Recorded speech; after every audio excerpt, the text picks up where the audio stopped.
Welcome to Chitra's cooking twist. இன்னைக்கு வீடியோவில் கேழ்வரகு மாவு, பீட்ரூட், காய்கறிகள் சேர்த்து இரும்பு சத்து நிறைஞ்சுள்ள ஒரு பிரேக்ஃபாஸ்ட் தான் நம்ம எப்படி செய்கிறதுன்னு பார்க்க போகிறோம். இந்த பிரேக்ஃபாஸ்ட் பார்த்திங்கன்னா ஒரு 10-15 நிமிஷத்துலேயே நம்ம ரெடி பண்ணிக்கலாம். டேஸ்ட் பார்த்திங்கன்னா ரொம்ப சூப்பராக இருக்கும். நமக்கு சைட் டிஷ் கூட தேவையில்லை. உடம்புல இரும்பு சத்து குறைவாக இருக்கிறவங்க, உடல் சோர்வாக இருந்ததுன்னா கண்டிப்பாக இந்த பிரேக்ஃபாஸ்ட் வாரத்தில் ஒரு 2 முறையாவது செஞ்சு சாப்பிடுங்க. உடம்புக்கு ரொம்பவே நல்லது. வாங்க இந்த ரெசிபி எப்படி பண்ணுறதுன்னு நம்ம வீடியோக்குள்ளே போய் பார்த்துடலாம்.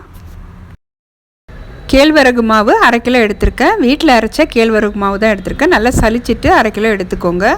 இந்த மாவு அளவு பார்த்திங்கன்னா ஒரு 2 பேருக்கான அளவு. இப்போ இங்கே பார்த்திங்கன்னா ஒரு வெங்காயம், கருவேப்பிலை, ஒரு தக்காளி, கொஞ்சம் கொத்தமல்லி எடுத்திருக்கேன். காரத்துக்கு 1 ஸ்பூன் அளவுக்கு மிளகாத்தூள், தூளுப்பு 1/2 ஸ்பூன் அளவுக்கு எடுத்திருக்கேன். 2 ஸ்பூன் அளவுக்கு தேங்காய் துருவல் எடுத்திருக்கேன்.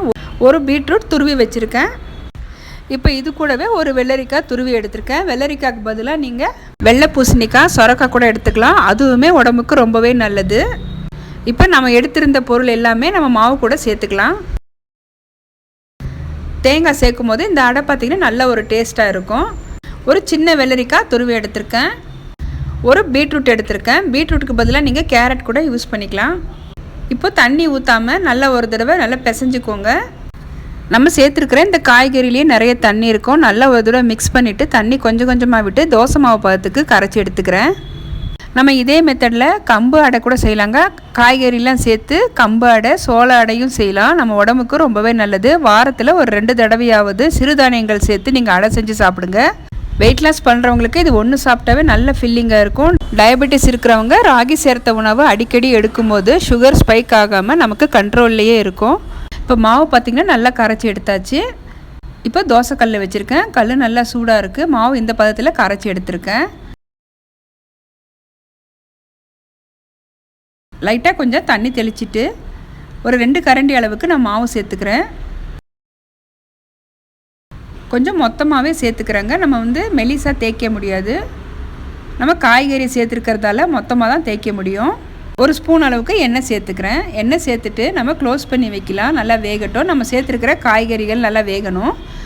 இப்போது ஒரு 5 நிமிஷம் நான் சிம்லேயே வேக வச்சுருந்தேன். இப்போ காய்கறி பார்த்திங்கன்னா நல்லா வெந்திருக்கு. மாவும் நல்லா வெந்து வந்திருக்கு. இப்போ அடுத்த பக்கம் திருப்பிக்கலாம்.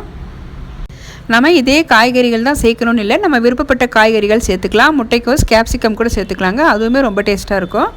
இப்போ பார்த்திங்கன்னா நல்லா வெந்திருக்கு. இப்போ ஒரு பிளேட்டுக்கு ட்ரான்ஸ்ஃபர் பண்ணிக்கிறேன். இது ரொம்ப சாஃப்டாக இருக்கும். நம்ம காலையில் செஞ்சு மதியம் வரைக்குமே நல்ல சாஃப்டாக இருக்கும். கண்டிப்பாக மிஸ் பண்ணாமல் இந்த ரெசிபியை ட்ரை பண்ணுங்கள்.